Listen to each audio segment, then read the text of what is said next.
Mount St. Helens erupted in 1980. I graduated that year, believe it or not. I couldn't think about a better group to go up with. And I'm flat fired up.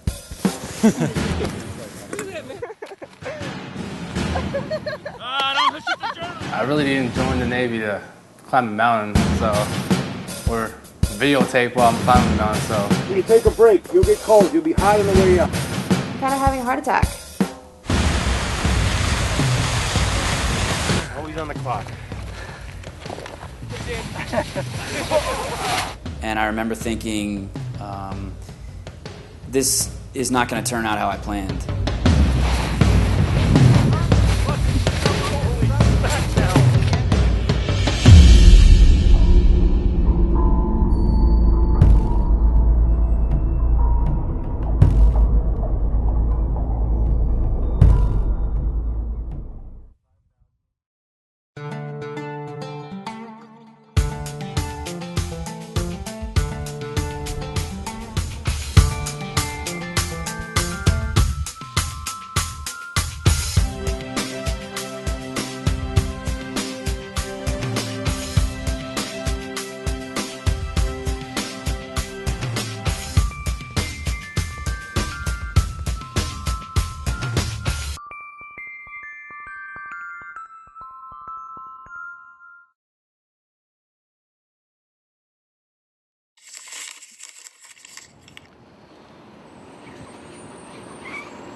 Another day is in full swing at the Puget Sound Naval Shipyard, and the Nimitz Sailors have settled into the routine of dry dock. But they're visitors here. Air superiority belongs to the permanent residents. The sailors are sitting ducks. They're at the mercy of seagull strafing runs.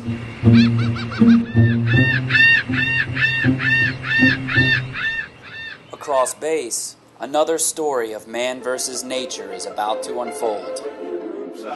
A Nimitz expedition to Mount St. Helens is kicking off with an avalanche awareness course. 3 basic questions you need to ask yourself. Number 1, is the snow stable? Number 2, with the tools I'm going to give you tonight, are you going to be able to identify the number 2, am I in avalanche terrain? You should be able to. And then number 3, could I trigger an avalanche? I'm an SH, it's ship serviceman, and we are actually in charge of, SHs are in charge of the store, laundry, the barbershop. I got a phone call from Gallo, asked me what I was doing, and I wasn't doing anything. So she's like, you need to come to this meeting with me. No idea, she said it's an avalanche meeting. I didn't know what to expect. Once you find the first victim, just walk back away and remember the other clues as to where the second one might be. So essentially now I've got a box about so big to work with. This part of the training was where you got the reality check that this might be dangerous.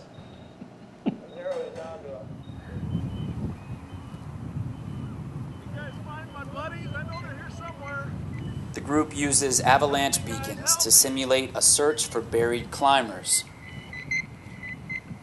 I have had 2 tours with the Marine Corps, one on the East Coast, one out in Hawaii. It helps me in the military bearing piece that I bring back to the Navy, and I think it's useful. I think so. Master Chief's responsibilities have increased since the move to dry dock. He now heads barge operations as well as medical. All have the same first name.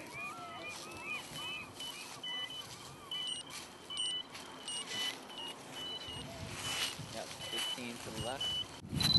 Awesome. And there it is.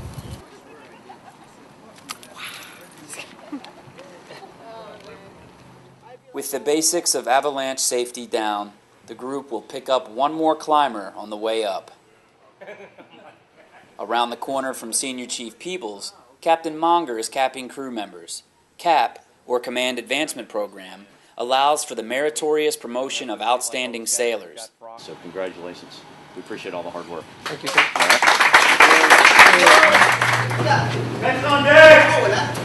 The next stop is Supply Division. So we process our inventories, we process all the distribution, receiving, processing of every division up in here. So everything that's happening on board the ship, sir, receiving material and anything else, this is where it comes through. My question is, how can you audit them? You're auditing petty officers? Doesn't make any sense to me. Why do we do that? Audit them, sir? No. Why do we have a seaman doing that? I just know what I'm doing, sir. You just know what you're doing. Yes, sir. Gotcha. All right. Well, maybe we ought to have a petty officer doing that. So why don't you be a petty officer for us, all right? Congratulations. Thank you, sir.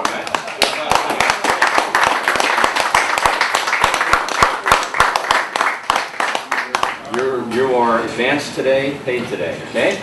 And it's only because of the hard work you've done and your expertise and the effort you put in to doing this right. And your shipmates recognize that, your supervisors recognize that, and they think you're performing as a third-class petty officer, and that's what you're going to be starting today. All right? Congratulations. Thank you. Real quick, real quick. How do you feel? Overwhelmed. I'm super excited. This is awesome.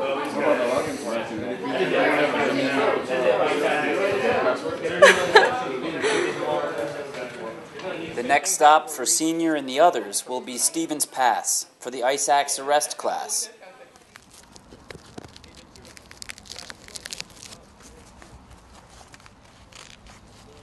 For me, being able to come and climb Mount St. Helens was one of the biggest things that I would say that was on my list to do.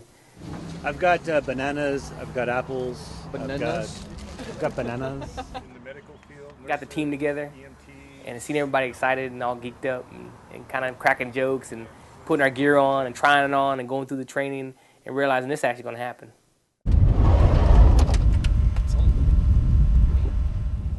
It takes a lot of time to actually learn mountaineering and to let it settle in. You got to notice that everything's more difficult with gloves on. And this is a good start of this, and St. Helens has been a really good introduction to snow scrambling and doing a big summit.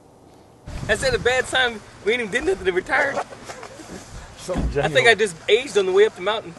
If that's possible.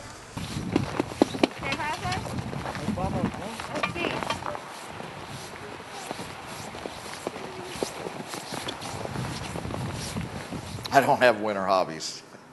I'm anti-cold, I'm anti-snow. And there's a green hut up there, probably a couple hundred yards. A couple hundred yards? We'll stop. Yeah. We'll stop up at the green hut. You're the lead, Bob. Yeah. And we ain't ever going to get there then. Any wolves? What's up, Master Chief?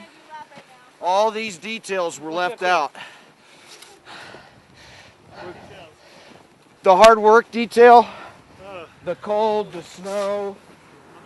That's the point where I'm starting to think, what the hell have I gotten myself into? One of Master Chief's secondary roles is teaching the 7 habits of highly effective people to new arrivals. How many of you have a vision for yourself while you're here on board USS NIMITZ? Everybody should be raising their hand. I start every class by informing everyone up front that I'm crazy. Boom! That I love this. Boom! Pulls out his planner. We all in this room have one common role. What is it? Sailor. Who said that? Sailor. We are all sailors. Skills, tools, habits, whatever word you prefer, but these are the things that if they can integrate these into their lives and make them habits, are going to make them successful in no matter what it is that they do. Habit 3 is the habit of discipline. It takes discipline to put first things first. Captain, United States Navy, arriving. What kind of sailor or person do you want to be when you walk off that brow in Everett? When we leave Bremerton to go to Everett? He's very fun to listen to. I mean, he seems like he really cares, and because I mean, if he didn't care, I don't think he'd be as emotional and as enthusiastic about helping us. Yeah, absolutely. He's got some salt. He seems like a pretty salty guy. And I know you guys all brought something to write with, correct? I mean, nobody would go to training without a writing utensil of some kind? I mean, at least you brought a crayon, right? I wish I would have known these techniques a while ago. The relationships part, how to talk to people, how to plan. If I knew how to plan better, I think I'd be probably in the same spot but better off, working more towards what I want instead of just kind of going with the flow of things. Oh, my God. Stop it. You're killing me. By the way, how do you eat an elephant? Absolutely, one bite at a time. That's the same way you accomplish any goal. Our most valuable asset in today's Navy is our sailor.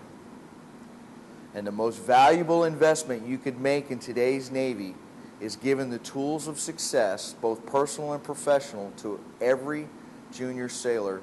And why not make a small investment that will pay dividends over their entire career by setting that proper foundation right from when they step on board?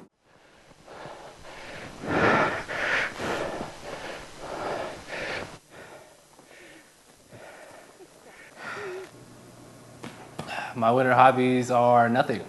I work out in the gym in a closed space.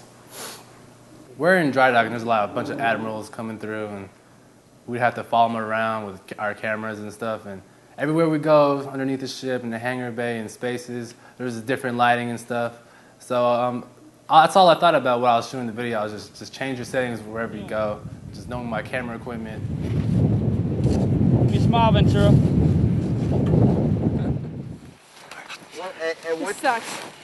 At what part of the training do we learn how to make snow angels? Because the laying down part, I could do pretty good. My winter hobbies tend to be beach-oriented, surfing. To fall in the snow and ice is a little bit more painful, so I don't do a whole lot of winter anything.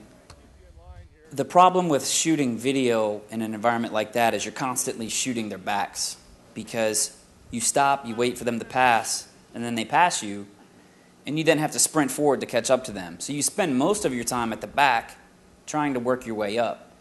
Well, it's important to tell the sailor story because, you know, in the Navy, it's mostly, when you're on the ship, it's metal, just metal and water everywhere. The only way you get a good story out of it, a really good story out of it, is to go into someone's life and tell you and show you that these are people. Well, video appealed most to me to be able to tell those type of stories because you have everything from sound, you get to see the person, see their reactions, their facial expressions, and it's like reliving life. So I wasn't even bothered. I'm not camera shy. I actually like the camera. But, no, really don't. I have problems in front of them, I'm kind of shy. It was, I was actually kind of excited because nobody really knows what things are like when you're on the inside because you don't get to see it from an outside view. So the fact that you guys had the cameras there was actually kind of cool. But then again, you always had to watch what you were saying. Knowing how to dig a snow shelter is critical to survival. Are you video recording this? No.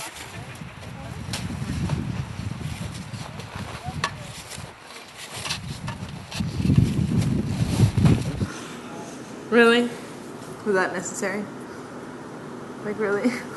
Right here is kind of a hard pack, and then if you notice right here where I can put my fingers in, that's a loose pack, and then another hard pack, and then right here is another loose pack. Because you're looking for how stable the... Don't hit the cameras with snowballs, please! The snowball fight was really fun. I was really killing Master Chief Birds. At the time, he was a senior chief. But I seen him throwing snowballs at me while I was taking pictures. I was like, you can't be doing that to my equipment, man. So I started piling up some snowballs, started throwing it at him. And there was no rank out there. And that's what I enjoy about it, because I think that it's like sitting down at a table and you know who everybody is. If we're all in uniform. No one's going to be themselves. But being out there, everyone was carefree. But when one person picked up the snowball, it was like, hey, you can't hit me, I'm a Master Chief. You can't hit me, I'm a Senior Chief. That stuff would have went out the window. It's better to have the high ground during a snowball fight there. Using their ice axes, the climbers must learn to walk again, this time in snow.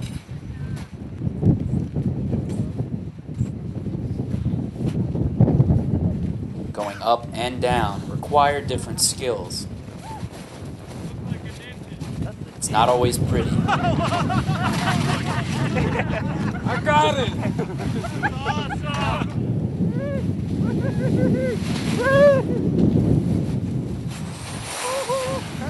The skills that Louis is teaching them could save their lives if they fall.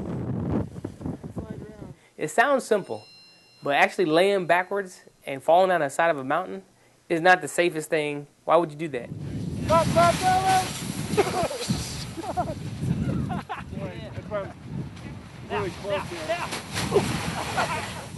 Yes, sir.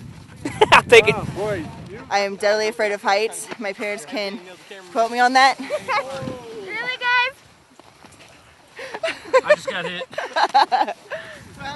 Yeah, I'm gonna die every time. Awesome. I'm gonna work on my sit-ups for my PRT. All you have to do is get down.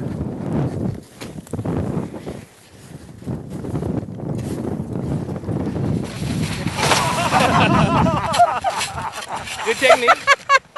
I love it. Master Chief McMillan knew exactly the right way to ask me on this trip. If he'd came to me and said, Bob, what do you think about going up and climbing a mountain in the snow and the wind with it cold? I'd have said, no way in hell. But instead, he said, how would you like to go to the top of Mount St. Helens with us? And I didn't have to think cold, snow, or anything like that. So that's why I said yes. We're climbing a volcano. Master Chief Barber and I were good friends. And, you know, so when we talked about this idea, he was like, okay, yeah, it sounds like fun. And he doesn't do anything halfway. Once he commits to something, it's full on. It's always fun to go out and enjoy nature, but it's more fun to go out there with a friend, and it's even more fun to go out there with a colorful character like Master Chief Barber, just kind of bitching and moaning the entire way up. My fun lamp is out. You know, we were doing this whole dry dock series, and everyone started talking about, well, what else can we do up here in this area, up in the Great Northwest? And MWR was hosting this, this climb the volcano, Mount St. Helens trip. And so Slaughter's like, hey, this would be a cool thing to do. May 18th, 1980. Mount St. Helens erupts at 8:32 a.m. The eruption deposits ash in 11 states.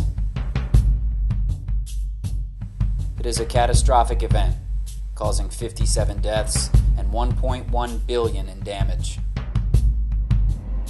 We all remember when Mount St. Helens erupted.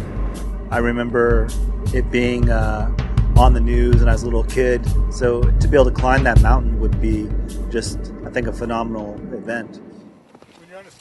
You know, I was surprised that that the St. Helens trip was actually going to involve so much snow. And so I'm glad we came up here and had a chance to, I don't know, actually practice the ice axe arrest and, gain that confidence that if we do actually start to fall off the mountain, we're going to be able to stop ourselves. So it was a pretty cool trip today. Heavy snow has caused the trip to be delayed, and 3 climbers must drop out. Senior Chief Robinson, Airman Rose, and Lieutenant Perpall will end their journey here. So as I look back on this part of the training, I don't know if it gave us the that eye-opening experience to just how tough getting up St. Helens was going to be. Now numbering 9, the group heads towards their final destination, and an ending that no one could have predicted. We'll have a pair of snowshoes for everybody. 2 days before the climb, one last stop at Pacific Edge Outfitters on Naval Base Bangor to pick up gear. Tom Henning is an outdoor guide and is responsible for getting the sailors up and down the volcano safely.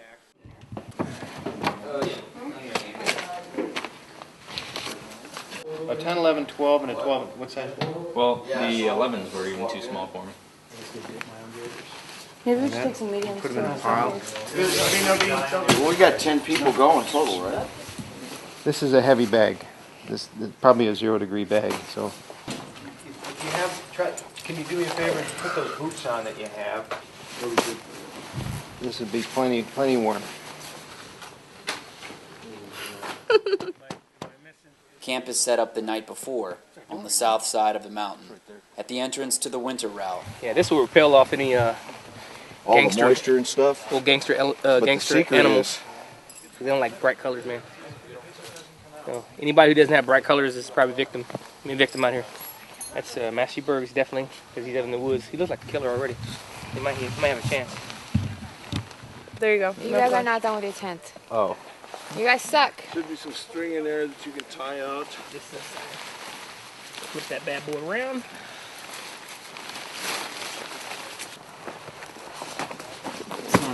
I'll pull, you pull.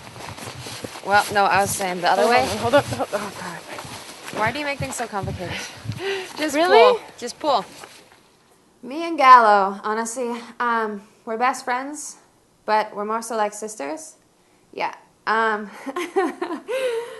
We win definitely. If it was a award, fashion award, we got it. I think so. We win the best dress contest. Yes, we do. Yes, we do. Because it's all about looking good. Actually, you got it today. If you pull it. I'm pulling. It's going to be a long 3 days. This is my pillow. What is that? It's a blow-up camping pillow. Pull. I'm pulling. There we go. Color coordinated to match my sleeping bag, because it's all about looking good. Grass. Don't bring your shoes in there, it's going to bring grass. I know this. It would move a lot, so. This is perfect. Okay. And you'll find that probably for most of the climb, this is what you'll wear. Yeah. And that's all. That's all. Yeah, we waited forever. And we're like, oh my God, we're dying. No. Okay. We'll have GPS, and you shouldn't need them, but this will save a lot of lives. So, Mike McCudden will also be taking the sailors up. The whole idea is to get people in the great outdoors, get them off the ships, and see some of the Pacific Northwest. It's a beautiful spot, and to do it safely. Some of the people here are going to be surprised how hard it is. It's a slow, steady climb for 6 hours up and about 4 hours down, and they'll be really, really tired when they get to the bottom.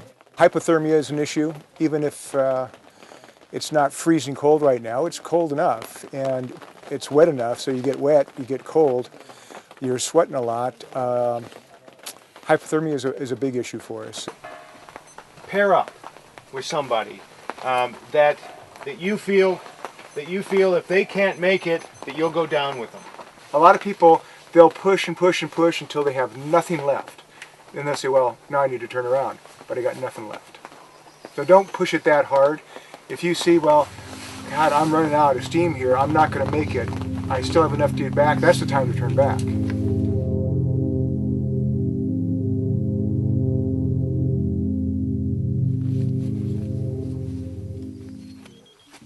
How's it feeling? Good. Nice and refreshed after that full night of sleep I got. The deal was to keep them warm, not happy, and that's what I did. I did my job. Okay, and actually I zipped him up at night, which wasn't part of the plan, but I thought I would zip myself up. So that's close proximity.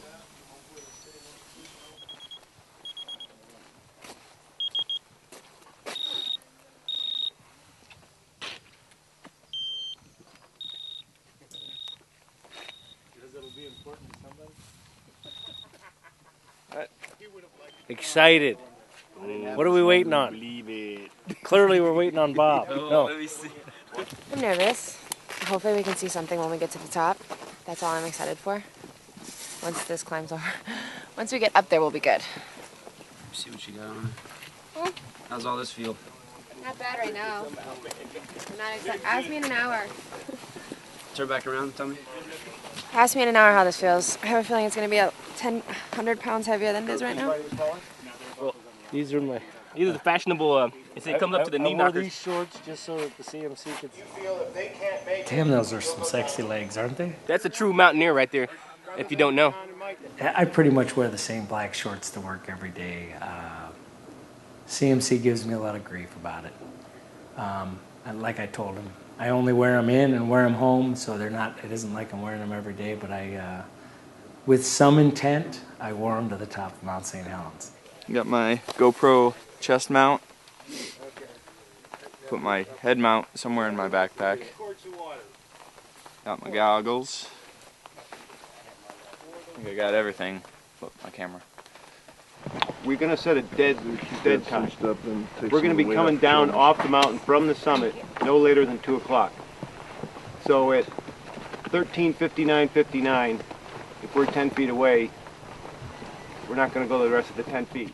Ankles, knees, backs, hearts, whatever. If your body's telling you it's time to turn around, partner, turn around. Don't push it so you hurt yourself. With a turnaround time of 2 p.m., the climbers have 7 hours to reach the top. This sets the pace and will affect everyone. The journey starts at Marblemont Trailhead, elevation 2,650 feet. The summit is at 8,365 feet.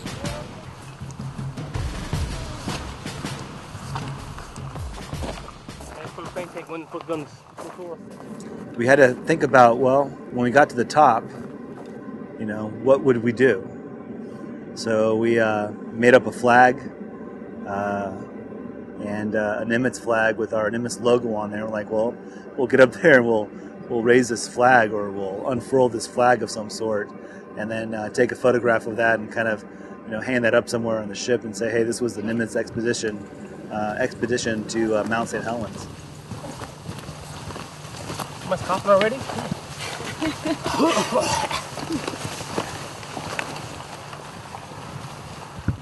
Not far in, everyone begins to shed layers of clothing.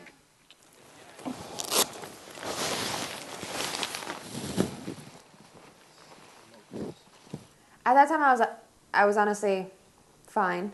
It was, still early on, so I was like, okay, we still have a long way ahead of us. You really have no idea because you can't see the mountain. It's just foggy, so you're just praying that God, I hope it ends soon. But it just kept going.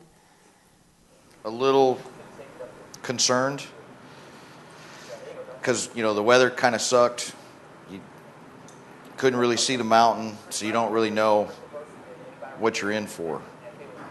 And I think the first mile and a half, I was actually feeling pretty good, thinking, okay, this is not bad. I can do this. How do you feel about the first 300 feet? With that jacket on? Roasting. Think you're gonna make it?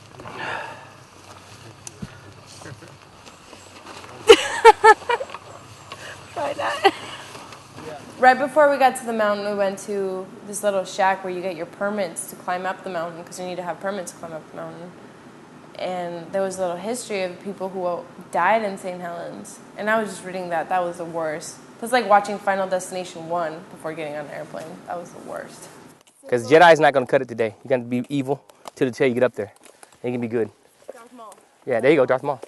And Crest. Crest for the crystal burst, and Eddie Bauer for the warmth of the jacket. I'd pay only $59 for it, mind you.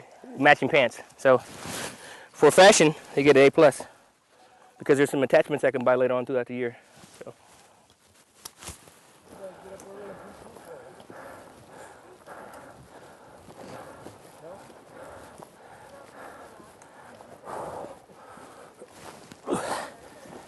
That's all I'm gonna give because I gotta save the rest. I'm flexing.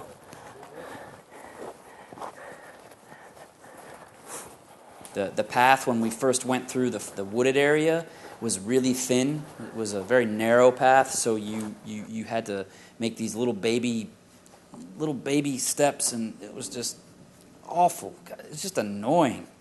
Man, I don't even want to think about it. And I literally want to take a life. It wasn't grueling. It was just like step after step after step and continued. And there was nothing I could do about it. I tried to go on the left. I tried to go on the right. And I just tried to take a shortcut, and there was no shortcut.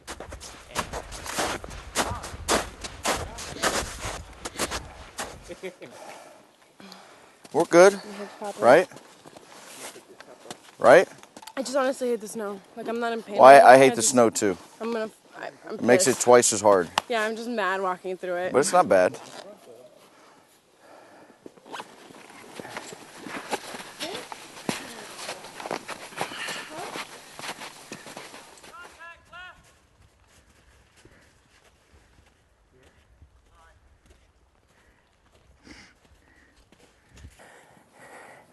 Now I feel good. It's pretty good pace though. I'll tell you that.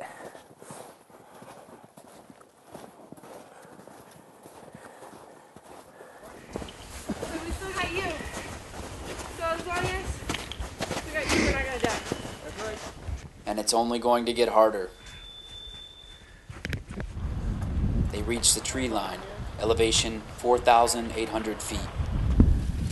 Bob. Have you ever seen so many people taking pictures? Media. They're everywhere.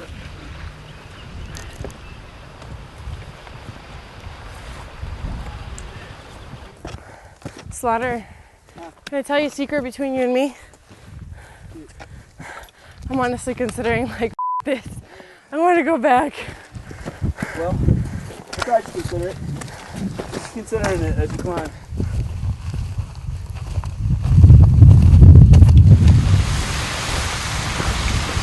Where Joe's at? Go ahead and get there. I'll just get the waterfall. Keep going.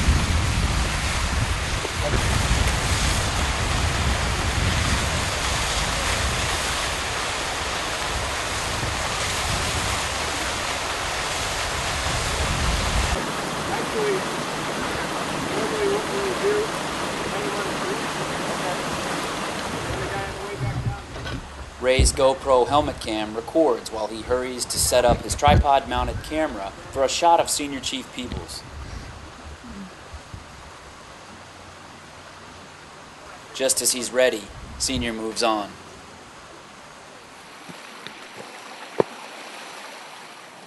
Right about here is when reality sets in.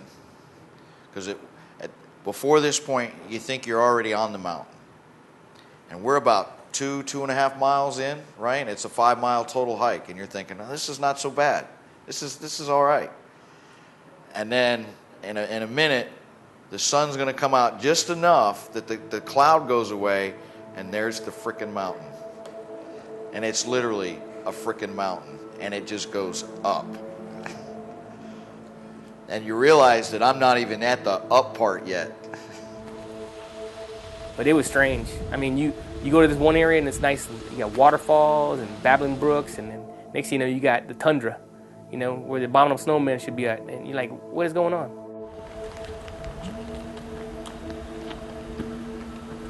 We got past the rocks, hit the waterfall, and I was really having a huge side cramp.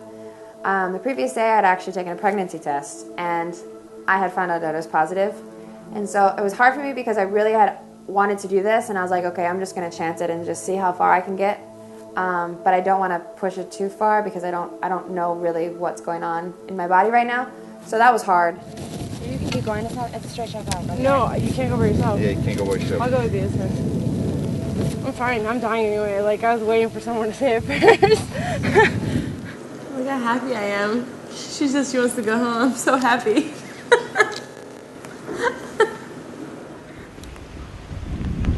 I mean, Master Chief Barbara Nana would always like, if you need to turn around, just do it. Just turn around. And so I look at Gallo, and she looks at me, and she's like, okay, let's do this. Let's just turn around right now. Because she knew.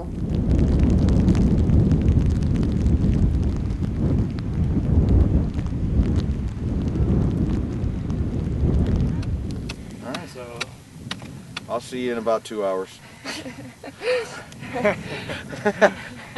Once I've fallen. I was sad for them because, you know, we put a lot into the trip. I mean, we all look forward to the trip. We had a huge, at least emotional investment in the trip, I think. I know I did. So to see them stop so early really was kind of sad.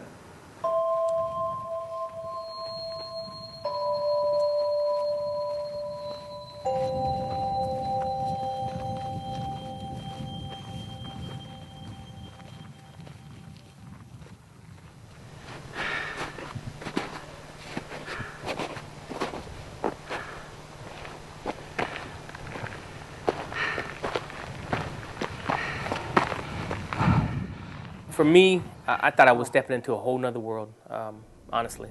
It was like something out of Van Helsing. If you've seen a part in there, he crosses through the ice and he goes into another world, and it's all murky and strange. That's what, in my mind, I was like, what did I sign up for?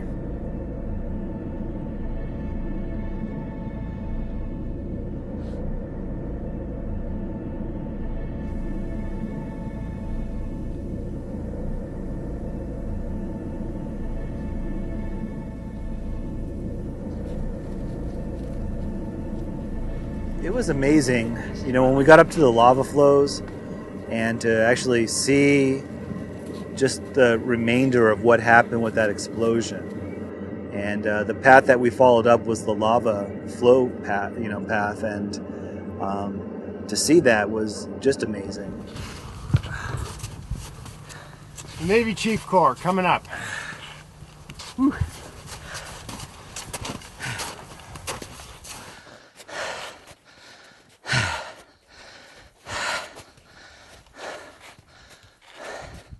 One thing I hated about the Marines was going on force marches. That was a force march.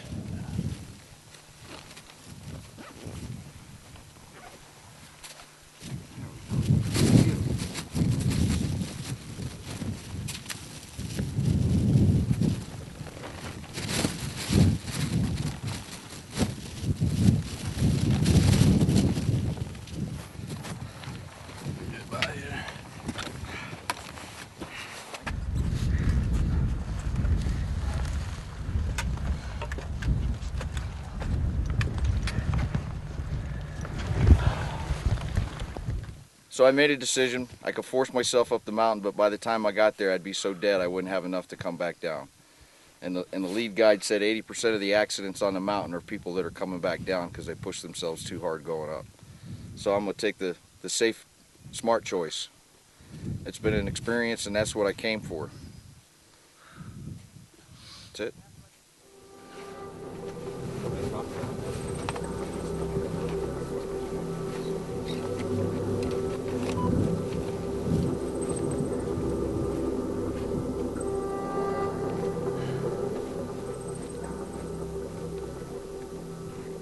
Had I not been on the Nimitz, had I not been in the Northwest, I would not be doing this.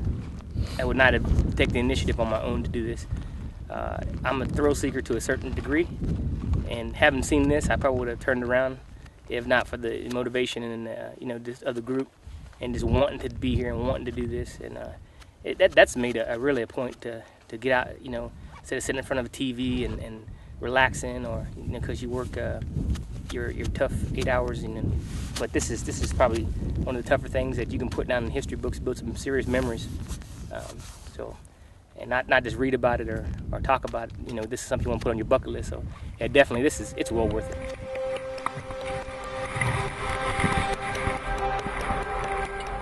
So we get up to the end of the lava flow area, and we start to make our hike up the first snowfield, and it's turning into like a vertical, almost a vertical climb. And so we're stepping up into these snow things, and we're having to use all that training that we did up at Stevens Pass. It's following the footsteps in front of you and dig in. So I'm right behind Senior Chief Peoples, and he just falls down. My next step was like I had stepped on top of a stingray or something, because it was an electric bolt went right through my leg, and it locked up. It literally locked up. So my leg locked up, and then I fell straight back. Basically, we got up there, and it's starting to get really, really steep now. And I get about we were up 100 more yards. It was 5,500 feet up there, and it's a major cramp out of nowhere. I've drank about four bottles of water, so it was more than enough. Water wasn't dehydrated or anything. Just I think the steepness and the pace, we were at a pretty good pace. So me and Master Chief McMillan had a short little conversation, and he was like, "Hey man, you gotta call it. You gotta call it." And he looked in my eyes, and I looked in, and I'm like, "I don't want to. I can make it." And he says, I know you can make it. I know you trained for this. I know you're ready for this. But, you know, if one of us make it, we all make it. And I wasn't feeling that. I wasn't trying to hear that. My pride got the best of me then. And I said, you know, he's right. The only thing I could think is if it happened then, if I get up there, it's going to happen again. It's going to be much worse. I'll be much higher up there, and it'll be a worse situation. And it's a two-man rule, too. So I guess it was a good thing that you know, Ray fell out because I was going to one of us got to go back anyways. So it was one of those calls. Master Chief McMillan probably would have volunteered to go back, but I think it was a good thing because someone needed to go back anyways. So we didn't make it to the top, or not all of us. Some of the guys are still going. Me and Senior Chief Peoples have stopped at 54,000 or 5,400, 5,400 feet, which is 3.2 miles. I'm pretty happy with as far as I made it. I made it about halfway. I know I wanted to make it past the rocks and see what was up past that. It was just so steep and demoralizing as I looked up and I saw how far they were, and I was like, I don't even know if I'll get that far. About half the group has dropped out. Right now I believe there's 2 Master Chiefs, Ventura and Slaughter are left, along with the guides. Temporarily joined by another group of climbers, Slaughter and Master Chief McMillan must now catch up to Ventura and Master Chief Birds. I'm surviving by the hair of my chinny chin chin. Too bad we don't got more people coming. How you feeling, Ventura? I'm exhausted. While you're shooting the video, I was trying not to breathe as hard as I could for the camera not to have a lot of shake, you know? And so that was pretty tough right there. So I would be sprinting, I'd be out of breath, but I would have to almost like hold my breath while I was holding the video camera. So I was getting less and less air. And then right after I stopped videotaping, I would sprint up to front of the group. So, yeah. So we've climbed about 3,000. So we're well more than halfway. We've got 3.5 hours till dead time. I think we're gonna make it. Let's go.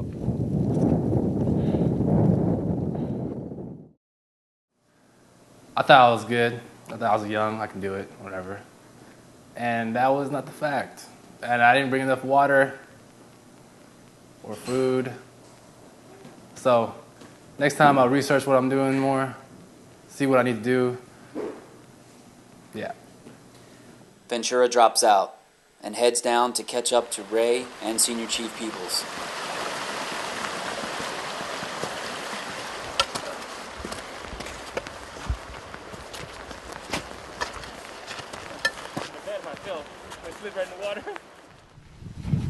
Master Chief Birds heads up to the summit with one guide.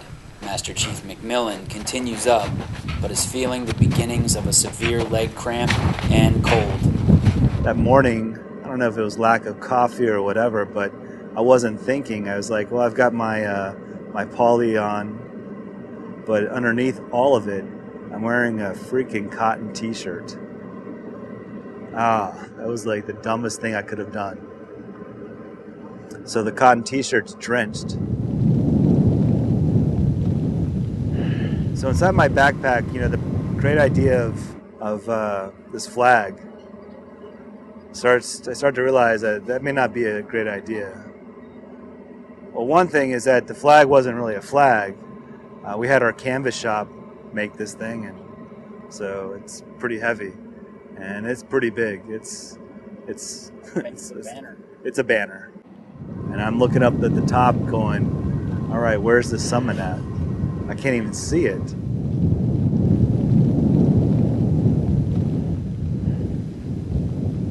In my mind, I'm thinking, all right, my fingers are feeling a little bit numb right now. What's an hour more gonna do? And then in my leg, is it gonna hold up or not? And then I'm looking over at Slaughter, and I'm looking at his condition. I was not prepared for this climb. I misjudged the pace that we would go up. It was faster than the training hikes that I've done. It was tougher carrying the gear than I thought. Getting ahead of the group to film them walking by, stuff like that was just tough. If I go back down, maybe he'll go back down. If I go back up, for sure he's going to push himself to whatever limit he's got to go back up with whomever.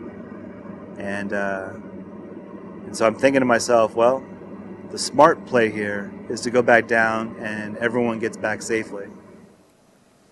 I had it in my head that we would all make it to the top and we would plant the Nimitz flag. And what I've learned from this climb is you can't predict anything, especially in that kind of environment. 1 hour from the top of Mount St. Helens, Slaughter and Master Chief McMillan turn around. They are 1,000 feet away.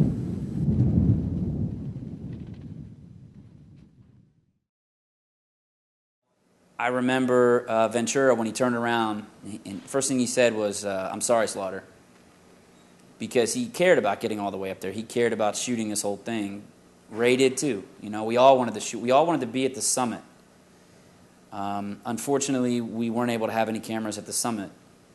Master Chief Birds, he summited with the 2 guides, and we weren't able to document that. And, I mean, that killed me to not be up there. If I had planned that better, I would have somehow got a camera to him so he could have shot it. If I had one thing to do different, I'd have put the flag in my backpack. Maybe that was selfish on my part, taking off on that last stretch without the flag. And a camera. Well, and a camera. Photographs from a previous Helens climb show a drastic difference in weather conditions. Visibility at the summit for Master Chief Birds, 50 feet.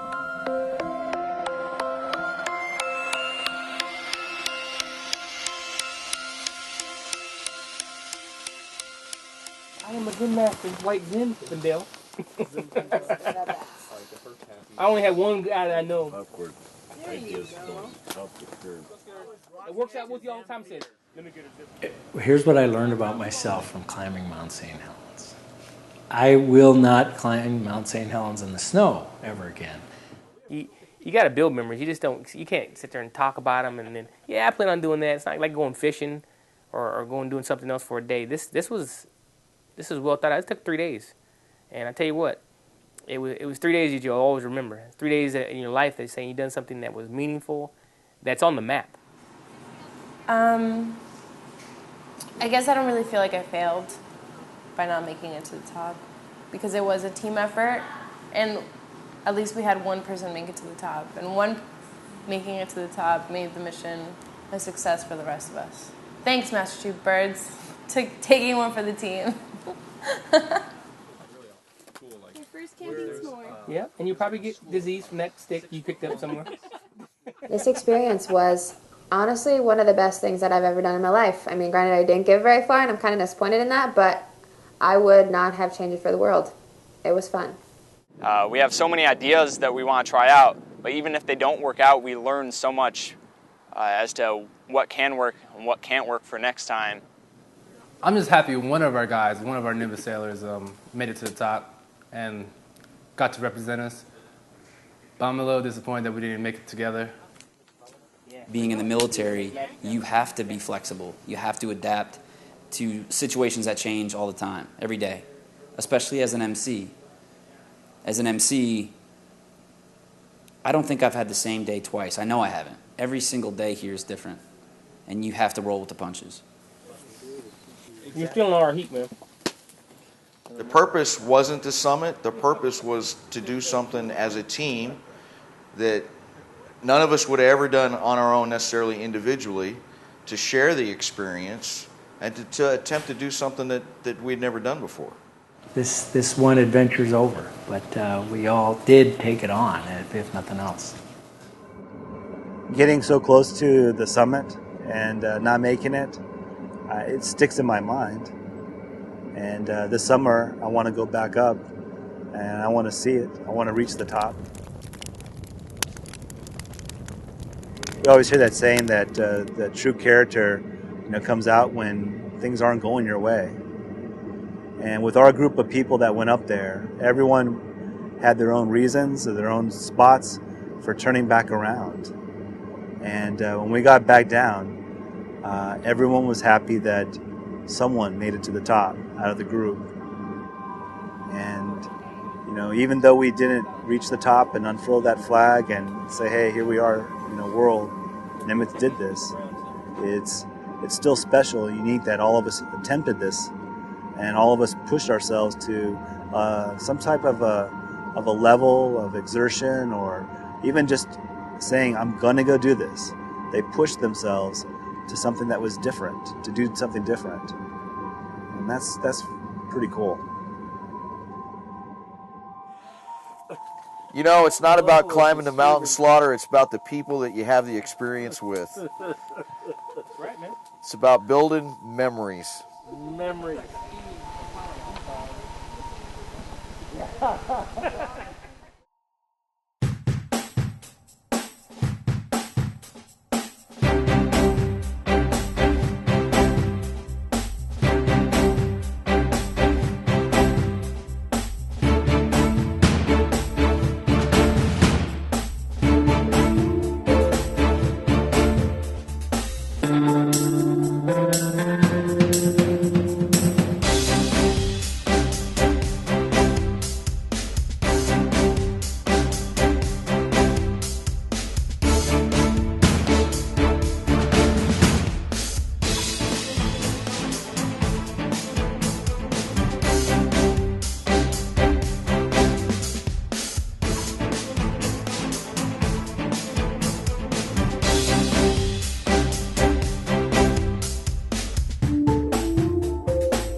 I had plans. I was going to break dance up there if I got to the top, but I obviously didn't, and I probably would have broke if I'd been trying to break. But that was my goal. I was going to do something. I don't know if I was going to moonwalk or something, but I was going to do